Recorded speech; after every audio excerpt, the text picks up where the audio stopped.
This is first questions. She asked, why is this scan data so grainy? Hi everyone, I am Kunyong Zhang. I'm Song Myung-woo. I'm great to introduce you to our new seminar, Please Solve Me. With our new Please Solve Me series, we are going to look for the best solutions for problems you may be experiencing during your practice. Hope this series will help you, especially if you are new to scanning. Okay, let's start. Let me give an example. This is a case that we come across quite often. When we scan the patient who has most of their teeth, it's not too hard to take bite registration. But the problem can occur when you have to scan for multiple implants in a patient who doesn't have the vertical stop. Of course, it's difficult to find one definite solution, but that is what we aim to do together. I encountered this problem 5 years ago when I first started using scanners. To me, research papers weren't practical. It was through countless trial and error that led me to a solution. I first made provisional restoration for the posterior area, and after confirming the vertical dimensions, I started to make restoration of the anterior area in a sequence. At the time, it took very long to gather information to find my own way and apply it to my practice. Now, thanks to the online community, even beginners can easily share ideas and experiences. When questions are posted to the Facebook users group, members actively try to provide support and solutions. There are questions and answers covering a wide variety of subjects. What's amazing is that our users do not hesitate to freely share their methods and ways to help others, and we take great pride in this. Many questions are quickly answered through comment, but there are some questions that remain unanswered. I'm sure that these users are waiting for someone to answer their questions, and one day I imagine this question saying to me, please solve me. Therefore, we made a team and decided to launch a new seminar. I'm a dentist who uses digital dental devices every day, and I'm always looking for ways to improve them. And Mrs. Song, the head of the PM Center, is working to develop and improve the equipment. We are going to put our heads together to find solutions to these answers and frequently asked questions. We will select frequently asked questions that either have not been clearly solved or have been solved but are worth sharing with you. We will discuss about 4 or 5 questions per session. Each question will be uploaded separately on the Medit Academy channel. And we will make a new playlist of our FAQ sessions for each reference. We will do our best so that watching these videos consistently will make you skilled users of Medit scanners. In our first 2 sessions, we are going to cover 3 topics that users are most curious about. We will cover frequently asked questions first.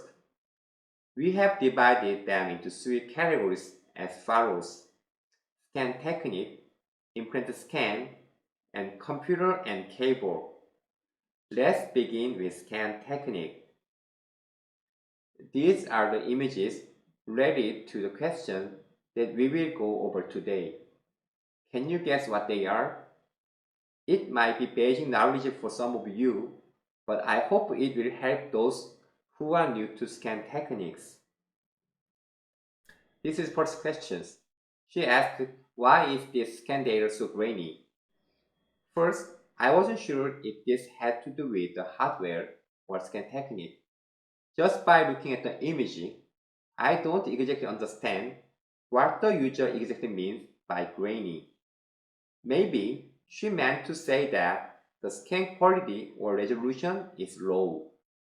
In our clinic, we are using the i600, i700, and the i700 wireless and I never felt that the scan quality of the i600 was lower. The song. Maybe you can answer this. Does this phenomenon happen more often with the i600 than other models? Okay, I will use this table to explain. So the optical systems of the i700, i700 wireless, and i600 are the same. Therefore, the quality and precision of the scan data are equally managed and identical to one another.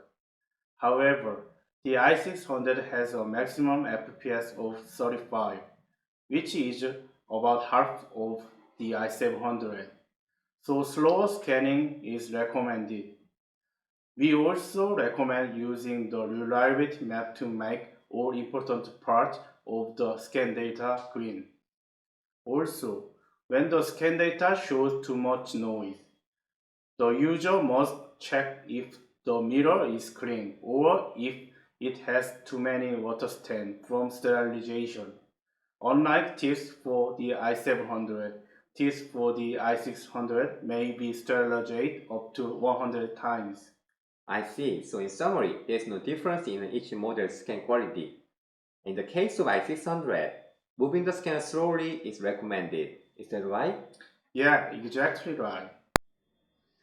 In my clinic, I like to use the i600 for free scan because it's very light and fast. This is the free scan chair in our clinic. For patients who visit for the first time, this is where we scan the initial state. Although the i600 doesn't have an HD scan mode, I can get enough data as an initial step. Taking a pre-scan makes it easier to explain the treatment plan to the patient, and it allows you to modify and use the scan data later. Let's have a look at how we perform pre-scan. This is a video of pre-scan to explain scan movement. First of all, it's important to move the scanner slow enough to make sure you are getting enough data. Okay. You see this one. Yeah, scan from the ocular surface of the posterior teeth to the anterior teeth to form the skeleton of the scan data. As you are doing it, it is recommended to tilt the scanner tip at a 45-degree angle so that the ocular surface and parietal side can be scanned together. Now going to the anterior area. When scanning the anterior teeth, Laura moved the scanner slowly to scan the labial and lingual surface. If you tilt the tip too much, the ocular surface may not be scanned properly, causing an alignment error and scanning process may stop. Okay. After obtaining sufficient data, we can go to the ocular surface of opposite posterior teeth. If you look at the way I do it, I keep rolling the scanner to get enough data, especially in the interproximal area. By moving slowly and steadily in this way, we can obtain a high quality scan.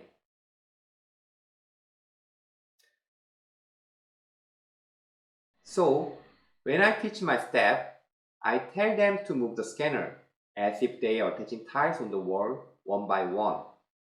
It requires careful attention and time to get good result. No matter which scanner you use, it is best to do it slowly. Keep in mind that the images of tiles need to be smoothly connected. Now on to the second question. This is also regarding scan technique. The user is wondering why the byte result data is in gray and does not turn green after scanning is done. The user is asking if there is a problem with the scanner aligning the data. I sometimes encounter similar situation, and I think it means that scan data was not accurately acquired or unreliable. I assume this happens due to the deviation between the left and right side being too big. I want to know exactly what the gray color means. Ms. Song, could you explain this? Okay, take a look at these images. The left image was captured using Medit, and unlike Scamper clinics, occlusion data is showing in gray, even if it were aligned. So the color doesn't mean that the data was not correctly obtained. We will consider changing the color to reflect this feedback. Oh, I see. I didn't know either. I thought the gray color needed to be scanned again. No, there is no need to do so if it is obtained correctly. Oh, got it. Today we are going to explain the bite registration technique outlined in the Medit Help Center. The way to correctly acquire occlusion data can be found in the Medit Help Center. In order to obtain accurate occlusion data, it is helpful to know when it becomes inaccurate. Okay, would you explain this? Occlusion align can be influenced by the following factors. 1. A lot of necessary soft tissue in the scan data. 2. Several noise on the scan data surface. 3.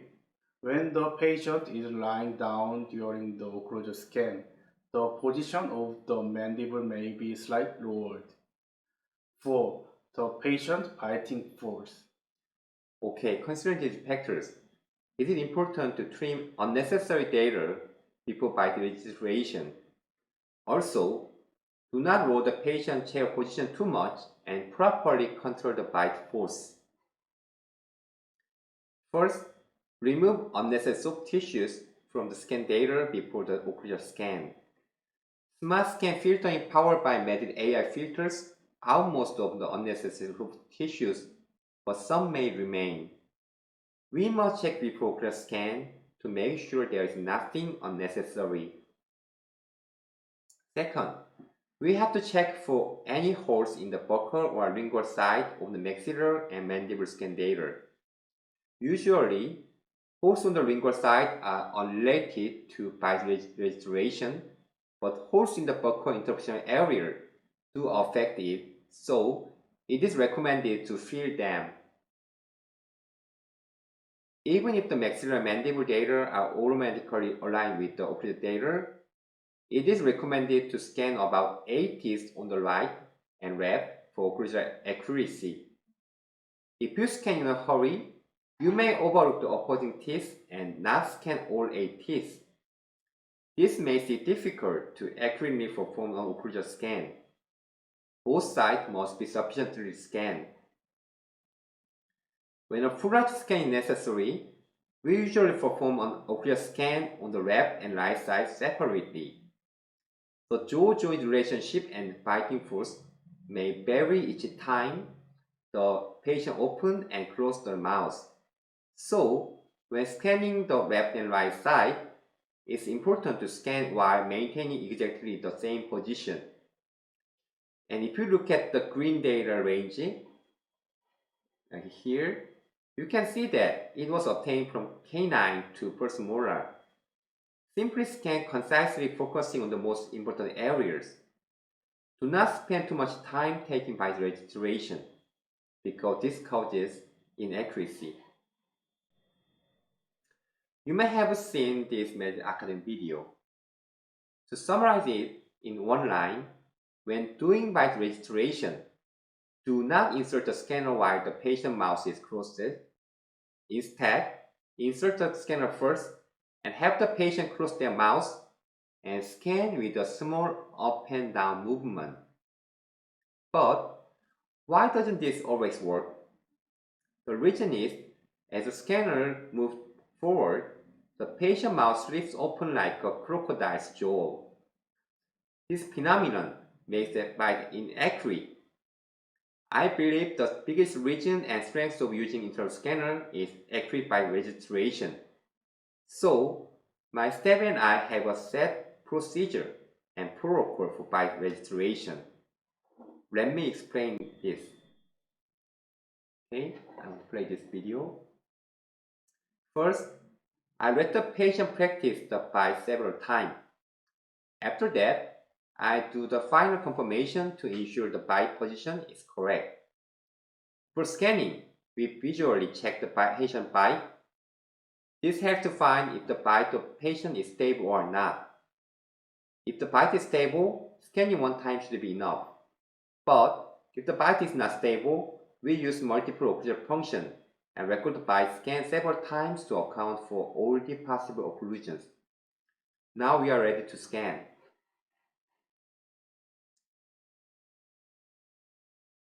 When preparation has been done, place the scanner inside the patient's mouth. I mentioned earlier, okay, let me put this one. I mentioned earlier that the patient mouth opens slightly during the scan. This is what I do as a precaution. Have the patient make a fist, then lightly place the fist under the chin. If the fist is pressed against the chin too hard, the data will be inaccurate. After doing so, pinch the scan with a short focal length in a small up and down motion. This will ensure that we generate accurate data, minimizing errors. So this is our correct method. Do you have any technical advice to add from a developer's perspective? The beta version being released in November has been dramatically improved to align occlusion quickly and accurately. Hope you are looking forward to it. If you experience the same problem with the beta version, please give us feedback and we will improve it further. Okay, so now I want to summarize my tips. You might already know these 3 tips, but I want to emphasize it again. You must trim unnecessary soft tissues from the scan data before acquiring the bite. If mobile oral mucosa existed in the scan data, the scanner will get confused because its shape changes when acquiring the arch scan and bite scan. When acquiring the bite, leave only the unchanging part for the scanners to be recognized. This means trimming the data neatly, leaving just the keratinized gingiva and keratinized mucosa. Also, the scanner finds it hard to acquire the bite when there is insufficient data for the interproximal surface between the teeth. You must make sure these 2 points have been satisfied before moving on. After that, as a patient places his or her fist under the chin, scan from various angles as it helps to correct data from interdental surface and improve overall occlusal alignment. Okay, let's go on to the next question. The next question is about the smart arrows feature. I also often tell my staff who are new to scanners to turn on this feature to get feedback on their scanning skills. This feature definitely helps develop the habit of scanning every corner. On the other hand, trying to get a perfect scan can take a long time and can be hard on the patient. So, don't be too obsessive with arrows. In the questions, the user wants to know why there are so many blue arrows because her trainers told her that there should be less than 10 arrows. So, do you think this guideline is correct? First of all, it is not necessary to get rid of all the blue arrows. Not all the smart arrows have to be removed, but the arrows around the region of interest should be removed. For example, when scanning for crown case, smart arrow must be removed in the contact area between the abutment and adjacent teeth. And for clear aligner case, there must be no smart arrow in all interproximal areas. In the beta version being released in November, we've added a new Smart Scan Review feature. For the crown case, Smart Scan Review will tell you if there is missing data in the contact area between the abutment and adjacent teeth. The report will tell you to scan additionally if there are smart arrows and tell you of area where blood or saliva have been scanned and can be processed incorrectly. It will also tell you if the crown prep has been deleted to a suitable thickness in relation to the antagonist and adjacent teeth. It also wants you to scan the occlusion again when the maxilla and mandible do not contact one another, and alert you when you only one occlusal scan has been done in a Furaj scan case. Oh, I completely understand. Thank you for the detailed explanation. To be honest, I also had 20 or more errors like the person asking the question. What is interesting is that the positions where the arrows appear just like the picture in the slide. Actually, the number of arrows is not the main point. The feature tells me about my scanning habit.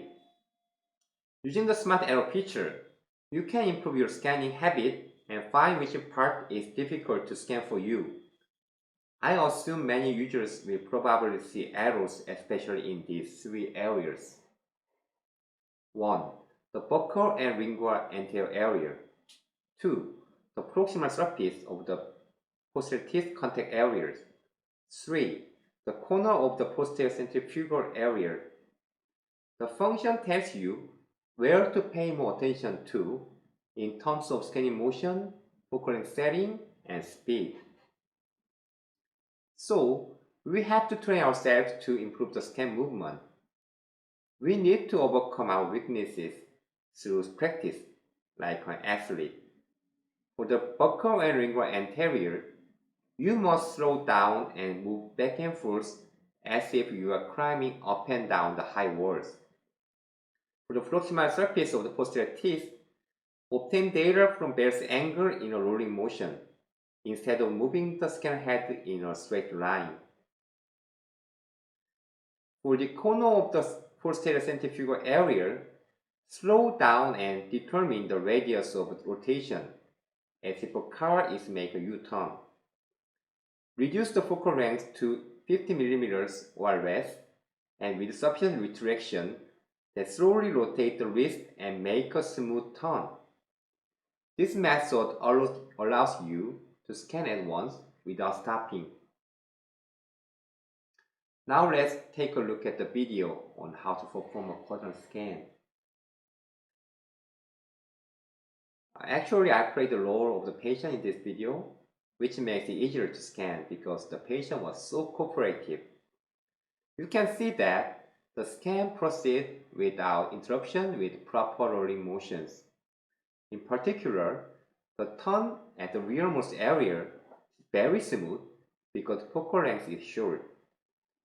You will need to practice a lot until you can naturally make a scan movement, like a racer driving around a racetrack. So far, we have answered 3 scanning technique questions. I hope our answers reminded you to check your scanning skills. Moving on, we have 2 questions about computer specs. I'm happy to discuss this topic because I'm always interested in computer specification. He asked whether it was worth buying the most expensive 14th generation processors. The 14th generation? How much is it? Oh wow, that's almost $600. That's very expensive. When I was young, I really wanted to have a computer with good specs and expensive graphic card. Now thanks to Medit, our clinic has 7 high-spec Alienware gaming computers. I got some of the products 4 years ago, and others I got them last year. They are now really outdated, but none of them lack performance for scanning. With the song, do you like game? Unfortunately, I stopped playing the game after StarCraft. Oh, actually, I still make time to play games to relieve my stress. If we hold a PUBG Battleground competition at our clinic, the game that was released 5 years ago, so there will be no problem playing the game with current computers. So, I think there is a minimum spec required for scanning, but I don't think I need a cutting-edge high-performance computer to scan. Then how many computers do you have? I guess you have several computers at work. I use 3 computers. Desktop 11900K 32GB RTX 3080. Laptop i7 12700H 32GB RTX 3060, MacBook Pro 16-inch, M1 Max 16GB. Okay, in my opinion, they all seem like models with good performance. However, the latest released computers can perform better than these. But the spec you have are already sufficient for scanning, right? Yes, it is. It does the job. It doesn't really need to be better than this. Okay, now let's take a look at how the specification recommended by Medit have changed recently. As of now, the spec recommended by Medit are as shown on the screen. I am using the 9th and 11th generation Intel chips, and the recommended specifications have been updated to the 13th generation. The performance is already sufficient, but looking at this table also makes me want to upgrade to the latest computers. So, how much money do you think we should spend on buying a computer? As the latest specifications are released, the cost of computers with excellent performance have become more reasonable. So a laptop for about 1,500 US dollar is enough to achieve the high performance of the scanner. I personally recommend the MacBook Pro M2 60GB model. The MacBook Pro provides a very smooth and pleasant scanning performance. This laptop is priced at around 2,000 US dollars. For Windows, the recommended specs are Intel 13th or 12th generation i7 for the CPU, 32GB of RAM, and RTX 4060 for the GPU. These two can be purchased at around 1,500 US dollars. Oh, there's a point. As computer specs go up, the price becomes very expensive, but at a certain point, there's no significant difference in performance. For example, if I'm playing a game that requires high specs, or if I'm a video game streamer, it may be worth buying a top-of-the-line computer. But as scanner users, you don't think we need to do that, right? Right. Soon, Medit will prepare a list of 10 tests or reasonable price laptops. We recommend purchasing one from this list. The recommended laptops by Medit can all be purchased at around 1,500 US dollars. I think it's prejudice to say that only high-spec laptops can be used with Medit scanners. Okay, and here is next question from another user.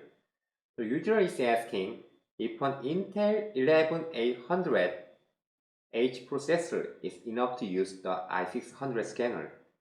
In fact, I've heard before that the i600 works well on low-spec computers. Is it unnecessary to buy an expensive computer for the i600? The i600 was designed to work well on low specs. The processor that you mentioned can support its maximum performance. Oh, so that means that a computer with this specification is sufficient for the i600. Right. I think there is a sweet spot in the prices of computers we purchase. In the case of our clinic, the computer I bought 4 years ago had the latest specification at the time, but is now at the bottom of the performance chart. Of course, looking at the table makes me want to upgrade my computer, but honestly, there's no problem with scanning performance. So, I think it's a waste of budget to sell and replace the computer I bought in 2019 just because it's an out-of-date product. Therefore, it would be convenient for users if you could recommend the exact spec that would be future-proof for at least a few years. As our user asked, I was wondering how much of a factor like the number of cores in a processor or the generation number have. Usually, the numbers of CPU represent the generation and class of the processor. For instance, the 12700H GPU is a 12th generation i7 class CPU for laptops manufactured by Intel. I usually recommend Intel CPU. Our test results show that the i5 13500H supports scanning of 70 FPS. However, to be conservative, I would recommend the i7 13700H. I think both 13th generation products are at sweet spot price right now. Okay, in summary, if you are willing to pay a little more, you can purchase a better computer that can achieve maximum performance. In the case of i600, the Intel Core i5 13500H can provide you with maximum performance. The price difference won't be much, and you will be able to use it for years to come. And here's my question for you. Because our budget is limited, I was wondering where I should invest more. When considering CPU, DRAM, and graphic card or GPU, which is the most important? I'm sure they are all important, but what differences do they make? As I said, high specs are not needed. However, to choose one of the three, I will choose the CPU. I think the CPU would be the most valuable investment because it's involved in the entire of the overall performance. Okay, I think Mr. Song has made it clear for us, and this would be a good guideline for purchasing a computer. You can see a summary of the guideline, and computer spec continue to evolve, so we will update you periodically in our webinar. Wow, 40 minutes have passed already. Was the first webinar helpful? It was a meaningful time for us as we were able to talk about and hopefully answer many questions. Thank you for watching our next webinar to be held in December, where we will continue to answer questions about implant scan and cable. We will see you next time. Thank you.